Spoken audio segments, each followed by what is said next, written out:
Hi everyone, Vickieverlie here, the Rock and Roll Prophetess, and today we're going to take a look at this new moon happening on July 9th in 2021.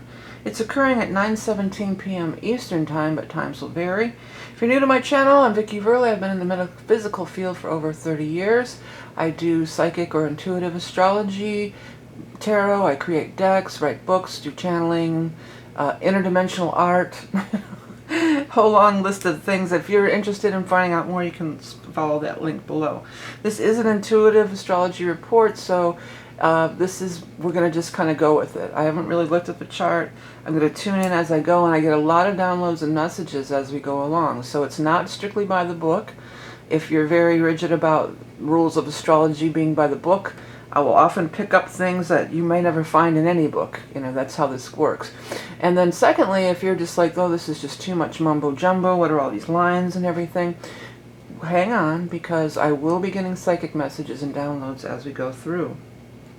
Okay, so the new moon is occurring here at 18 degrees of Cancer.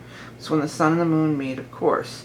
So the sign of Cancer, and every time this year, you know, this is a time to turn to home, family. Food and cooking comes through very strong. Maybe trying. Many people have gained a lot of weight, including me, over the COVID thing, and you know, so maybe you're going to try some new eating habits, you know, vegan or whatever it might be, or some new recipes, you know, some kind of to change your eating habits. This would be a great time to initiate that. Decorate your home, spend time with home and family, nurture and love yourself and others. It's a very powerful time for those types of things. Let me see what's going on here, because I haven't really looked at this chart at all. We've got the sun and the moon. They're not really making any strong aspects to anything. So they're kind of just sitting there all by themselves. They're 18. There's a very wide orb, opposition to Pluto, but I don't even know that I would count that. The Pluto energy can really bring up some powerful energy. Pluto's a major force of transformation, a major force of change.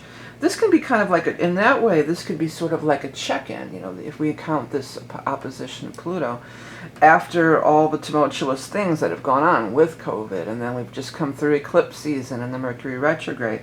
I was down at the beach again this morning doing channeling, and we've had a bunch of actual storms here, like severe storms and everything. And after the storms, you always get the beachcombers. And the guides pointed this out to me, and I do like this analogy quite a bit. It's like after the storms in our life, you know, we see what's got washed up on the shore. And they're finding treasures, you know, they're finding beach glass and driftwood, you know, and things like that. So it's not, it can, during and after, or after tumultuous experiences or time frames, or getting through these tumultuous energetic portals, if you want to call them that, there's always going to be some gems or some treasures left behind. And that's when you can go and look and see, well, what was the gift? What was the blessing? And that's the vibe that I'm really getting off of this this new moon here. Actually, I don't know what they're talking about, because it's exactly trining Neptune. I don't know why that's not listed in the aspectarian. They have nothing going to Neptune for the sun or the moon. But it is, it's very close, not exactly, but it's very close. There's a very close trine to Neptune, so that there is, I don't know why that didn't show up in the aspectarian, but you know, computers have errors sometimes too, and it's also sextiling Uranus in a pretty good tight orb there. So I guess we'll throw the aspectarian out the window. For those of you who don't know what the hell an aspectarian, what is she talking about? To astrology, this is this thing. And it's just a grid, and it just shows you, you know, where all the planets, you know, it's just a grid. Oops, I'm trying to, because I was zoomed out just a hair too much. You know, so like the sun and moon, you follow it down, there should be an aspect to here and here. So they've got Uranus square Venus, Uranus square Mars, Uranus square Saturn. So Uranus is sure making a bunch of impacts, and we've got Jupiter trining the... It's saying Jupiter trining Mercury. Jupiter trining Mercury, which is incorrect. Well, I guess it isn't a very wide orb. Yeah, I see what they're talking about. Okay, I digress. Let's get back to this chart and let's just look at it the old-fashioned way, because there's definitely, there's making quite a bit of aspects, and I see here that it's squaring Chiron as well. Let's start with there. Let's start with the Sun, Moon squaring the Chiron. You know, that Chiron is intense. I just got, well, actually, I've got a couple more days left of these ingress readings, so I've really been diving into this Cancer energy and in people's charts. And one of the things that was very nice about this Cancer ingress, or the solstice, is that it wasn't involved with Chiron for once. You know, all the ingress charts have been involved with Chiron for a couple of years now. You know, and it's always bringing up all this kind of harsher stuff. And what was happening with the solstice this year, it was conjunct the part of fortune and trining Jupiter, so it's really bringing in some really good vibes. But this is also, we've got to get past these deep emotions, this stuff that was washed up on the shore. It's washed up on the shore for us to look at. You know, it's not washed up on the shore to kick it back out into the water. And I don't want to look at that. I don't want to deal with that. It's a time to deal with it. But with the Cancer energy, it's more about, it's more like coming inward. You know, the Cancer, the crab, it goes in, it comes inward and it goes in its shell. So this could be a little bit of a time of going in your shell, and, you know, just reviewing and digesting all the stuff that's gone on, not only, you know, over the eclipse season, but last year with COVID. And some places, I believe it's still, you know, COVID is pretty much still. You know, they're really battling it. You know, here it seems, where I'm in the United States, it seems like it's very calmed down, and, you know, there's been vaccinations and whatnot. But here's another thing. Let's look at this, because that is trining Neptune. That would be the closest aspect, pretty much. That's only 5 degrees off there. Well, this is 4 degrees. But a trine is a strong aspect. So it's trining Neptune. Trining Neptune, this is beautiful water energy. Neptune used in its most positive expression, because there's always a positive and negative expression for each sign and each planet. You know, Neptune used in its most positive is imagination, creativity, connecting to higher guidance and spiritual. I'm hearing you can make miracles happen, and I think that could be true too, but you could get really tuned into whatever you're trying to tune into. It's going to be different for everybody, but this higher consciousness, you know, this higher consciousness. And then it's sextiling the Uranus, and I feel like that is more of this. That's where you can see miracles often. Uranus is totally unexpected. Totally. If it was a square, it might be something difficult. Sometimes that's, you know, that can be earthquakes and things like that. But in this case, it's a beautiful sextile. So it's grounding in the energies of the emotions. They're helping each other. One hand washes the other, and they're definitely working in harmony and working in tandem with one another to create really positive vibes. Should be. Speaking of square, though, we do have a Venus-Mars conjunction over here in Leo squaring Uranus. So passions will be running very high with the Venus conjunct Mars at this time in the sign of Leo. And it's squaring with the Uranus. So, well, there could be some relationships that would be coming to an end. It just might, you know, all of a sudden, it could be changed. Uranus, it's like it just changes all of a sudden. But for those of you who are single and looking, the Venus-Mars conjunction squaring over here with this Uranus, this could be meeting somebody completely unexpectedly, when you're not even thinking about it, when you're not even looking. And it could be also, there is going to be a factor, I feel like, for some people where you're not even free. Like already have a partner, and then bam, all of a sudden, you know, like a bolt of lightning is what I'm getting. You know, you could be a bolt of lightning where you could all of a sudden, and what I'm feeling like, it could be just undeniable. You know, with this Venus-Mars. Because, of course, if you're in relationships, you're always seeing people that you find attractive or you might have a little spark with. But for the most part, most people will just, you know, no, I'm staying in my relationship and, you know, stay with, you know. Most people just don't run after that, you know, every time. But this might be something that it would be hard to turn away from. That's what I'm getting for some people. Speaking of that, the Venus-Mars thing over here, this conjunction in Leo, it's also dead trine to Chiron, and then it's trining with the South Node. Oh, and it's sextiling the South Node, and then it's trining the North Node. Or sextiling the North Node, trining the South Node. But anyways, there's this grand trine in fire with Venus-Mars, planets of love and passion, love and sexuality, trining Chiron, the... I don't know if it's a planet, but the placement of, you know, wounding ourselves, tearing ourselves up, being really hard on ourselves, self-sabotage, these types of things. Trining the South Node with Juno here. Juno's all about love and beauty too. South Node definitely has to do with the past though. It has to do with the past in this incarnation, and it has to do with the past in other incarnations as well. So these type of things, that might be for those of you that are just like, oh, I couldn't stop myself, or whatever it might be. I mean, that's a little extreme. You can always stop yourself, but you just, you know, you didn't want to stop yourself, or whatever it might be. There's probably some, you know, major past life connection, and that would be why that manifests in that manner.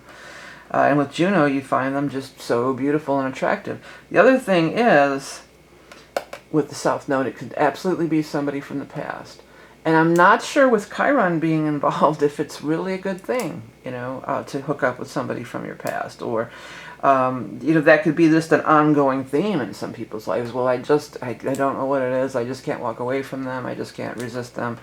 Or whatever the case may be. There may not be a love triangle or anything. It might just be, you know, that's this... Well, if it isn't, here's another point to this. Now, if it isn't a specific person from your past, they could be breaking these patterns from the past. You know, it could just be, you know, another one, and here we go again. You know, the same thing again. Why do I, Chiron, why do I keep doing this to myself? Why do I keep getting myself involved in these relationships that are whatever the negative pattern might be? You know, that's not good for you, you know. There's using this energy in the utmost highest, you know, way, because you can use it, you could fall into it and fall down a trap. Not a trap, but, you know, fall down into an old pattern. Or, you know, with a new moon energy, you could try to lift it up and try to make it better. I'm hearing make it better. Beatles, what is that? Hey Jude. Yeah, you could take a sad song and make it better. But it's going to come within this healing of yourself, too. Because this is where the new moon lies. And it's, you know, this coming back to this Cancer energy. You know, Venus and Mars together in Leo, that could be really fun and exciting. And, you know, escapades. I'm hearing escapades. Yeah, so that could be all fun and cool and everything. But, it could also be very, like, ego gratifying, and the negative side of it. There's a positive and a negative side of it. You know, so it could just be a ego gratification kind of a thing happening, and it might not even be on your end. Maybe that's the other person's, that's what they do. You know, it's just to get them, you know, boost their ego. And it may be more superficial than, you know, deep. If that's, I mean, if you're looking for a summer fling and that's all you're interested in, yay. But know that when we've got the South Node and Chiron involved, there's more to it than that. So, you know, I don't want to say watch your step, but that's what's coming through. They're saying watch your step. You know, you may get sucked into something that maybe you're just like, oh yeah, it's a summer fling, no big deal. But it may have, they're saying lifelong implications. So, whoa, I don't know who that's for, but yikes, you know. Speaking about these degrees, this Venus-Mars, besides doing that, it's also, just noticing here, it's opposing the Saturn. So a lot of karmic stuff happening in this way. We can get really passionate and excited about it, and that's great, you know. That's, you know, follow your bliss. That's always something that we all want to strive for. But, you know, realize that there's maybe the karmic implications is going back to the very first thing I felt about this. Like, so maybe somebody's in a solid relationship, and then this person comes along, you know. Then the karmic implications would be, of course, that people are going to get hurt, you know. So It could go like that. The other thing about, though, is the Saturn is closing in, and we're having a nice trine with this North Node. So we can all really, Saturn trine the North Node is like, they're saying portals are opening. They're saying interdimensional portals are opening. It's actually squaring the Saturn, too. Yeah. Squaring the Saturn and sextiling. Uranus is involved too. So yeah, there's the interdimensional portals. Uranus. Uranus is good about bringing those interdimensional portals, man. Yeah, so these interdimensional portals are opening up, and but what it's glimpses or peek into quantum possibilities, like big time quantum possibilities. I'm a little bit out in the zone here because I just came back from a channeling session at the lake, so I'm kind of vibing a little higher, but I'm trying to bring it down to earth. But some people like the way out stuff, and some people don't. But this is the vibe we're in right at the moment. I'm real spontaneous with this stuff. I try not to edit it or think about it ahead of time. But what were we talking about? Oh yeah, these interdimensional portals that are higher, that can align us with our true north, our node and our Saturn, our true north, our true calling, our true destination is the word that I'm getting, our true destination, to really align with it. And anytime that Saturn is involved, that is a time when you can lay down solid foundations, really solid foundations that are going to carry you through, many years to come, maybe even like a Saturn cycle, which is 28 years. I mean, you could be setting up stuff here for the next 20 years. Real quick, I grabbed my phone while we were talking, but this is that I did this sculpture down at the lake a little while ago with some found objects, some found rocks and stuff like that, and this beautiful feather I was gifted with. And I put it on social media, but I don't know if much people follow me on that as do YouTube, but it was this, distinct message about following your true north, And so, yeah, that's this North Node really being activated by Saturn. And Saturn sometimes can be, too, the energy of, okay, well, enough playing around here. Enough monkey business. That's what they're saying. Enough monkey business. Enough shenanigans. And let's get down to the business of opening our soul path. Now, the business of opening our soul, aligning with our soul path doesn't have to be no fun. Who says that? Who said that? That's never been said. But Saturn's not, Saturn gets a bad rap of being, like, not fun. But Saturn, Saturn is, can be fun. Saturn wants to align you with long-term fun and long-term satisfaction and long-term gratification. And Saturn wants the best for you.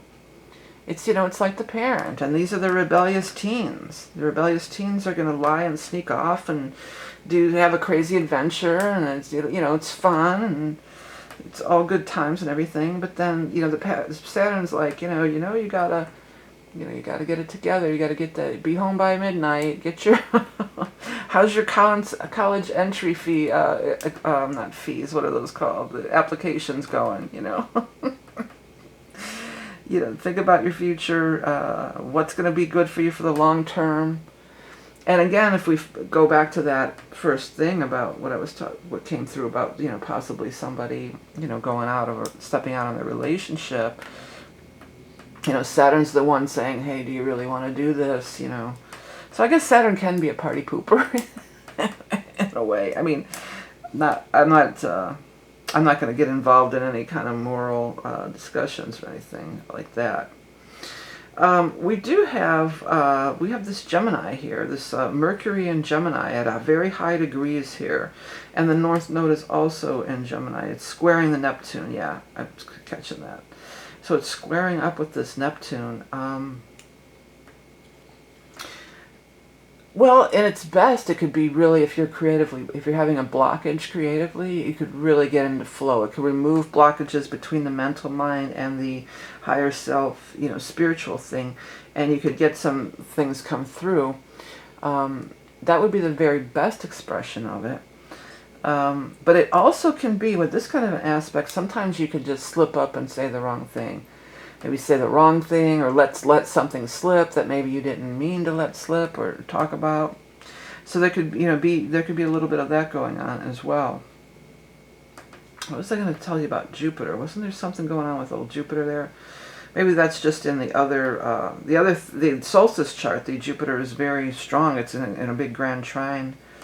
But what's going on with our friend Jupiter here? It's trining Mercury. Oh yeah, it's trining the Mercury because it's going backwards. Yeah.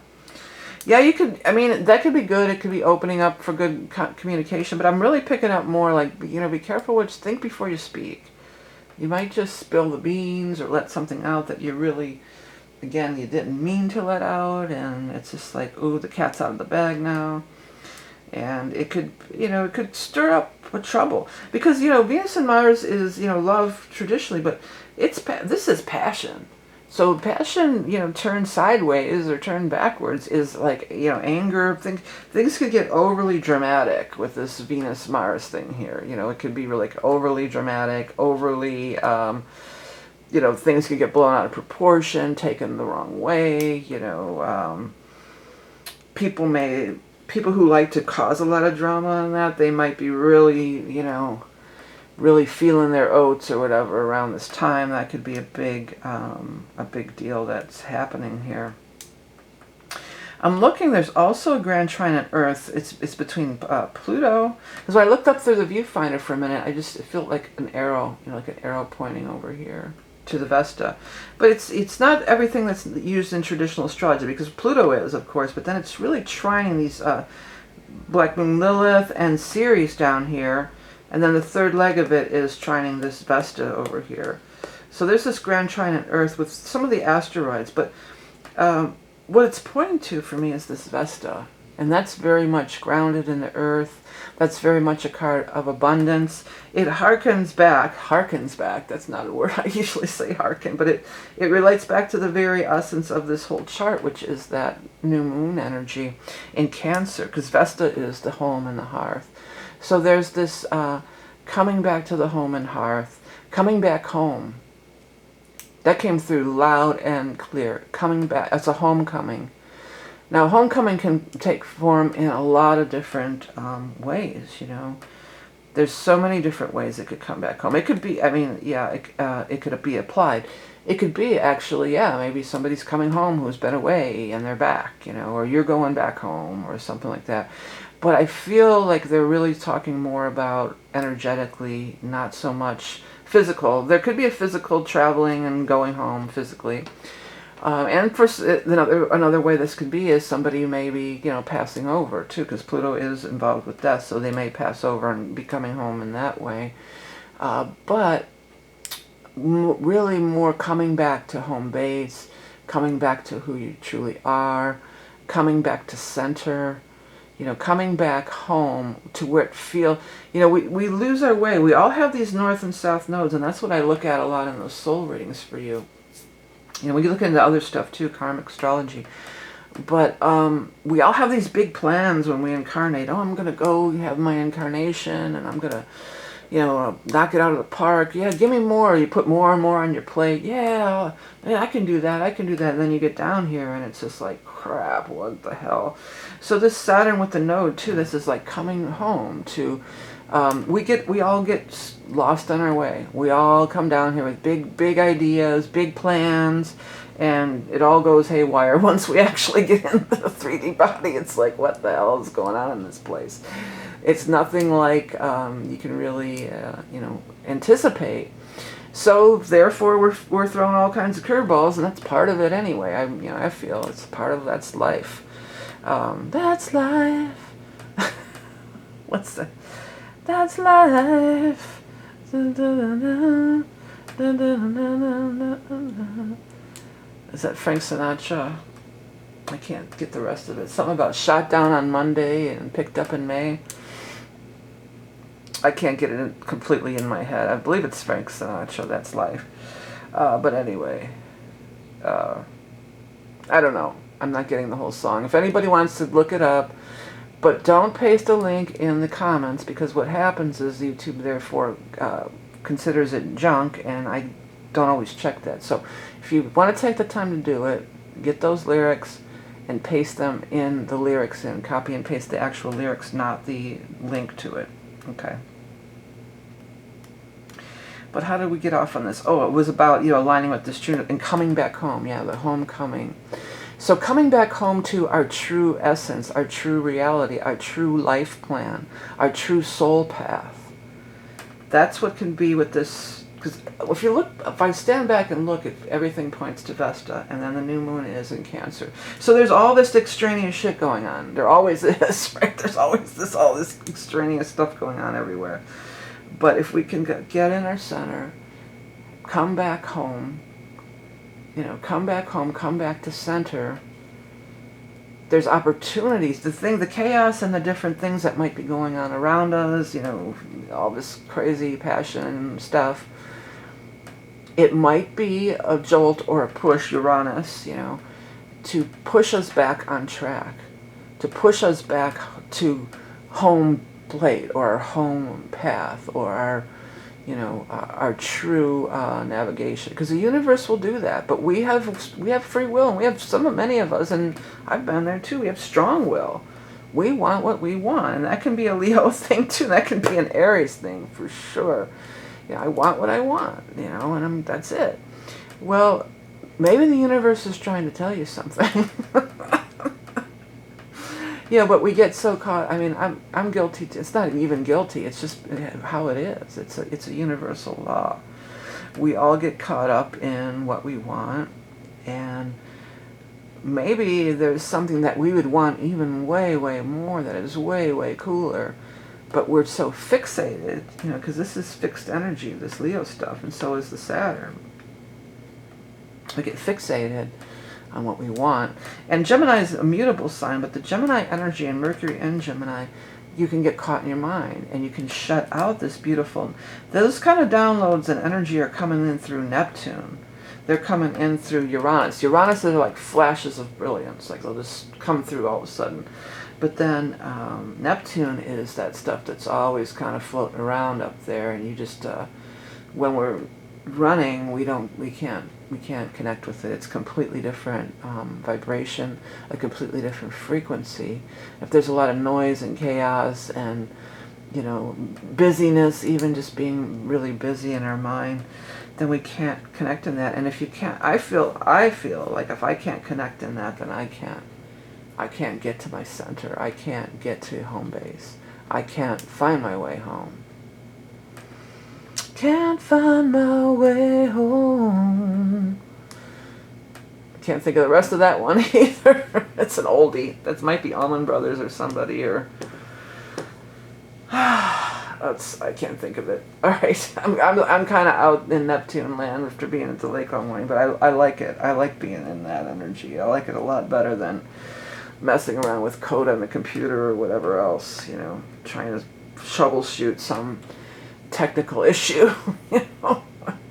I like kind of being out in the zone a little bit myself. But anyways, so this is the chart. Coming back home, self-care and love. There's a bunch of other stuff going on here. So, I mean, some people might get caught up in some big drama stuff here, but know that there's karmic stuff going on too. It might seem like it's just all fun and games, but there could be, some other kind of thing.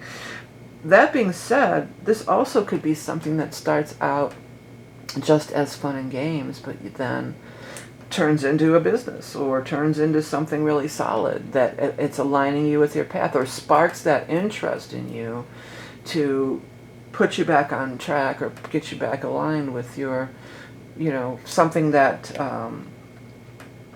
your soul's plan. And again, I talked a lot about the soul's plan and everything in this reading, so if you're still with me, I do offer that reading. And it is astrology-based reading where I look at your thing, I tune in psychically, and we look into past lives and all that kind of stuff. So if that's something that does interest you, I do offer that all the time. I'm recording this on the 30th of June, so it's like a Wednesday. If you still want to get in on that Cancer ingress reading, it'll be up till, I'll leave it up for the weekend till July 2nd or whatever, 3rd. whatever it is, this coming weekend, and then it's going to be gone. So people were asking in the comments, yeah, it's still available. It'll be available just till the end of this week. And that reading, you know, it goes for 3 months. So even if it's past the solstice, you know, it's kind of good to see how the season kicked off, if it interests you. And I have all sorts of other stuff on my website too. If you want to connect up with me in any way, you can find all those links below. Please do hit the likes and subscribe buttons if you do enjoy my content. It really helps me a lot, and I do appreciate it oh so much. Remember that you are love and beauty incarnate. Have the best new moon ever, and I'll speak to you again soon.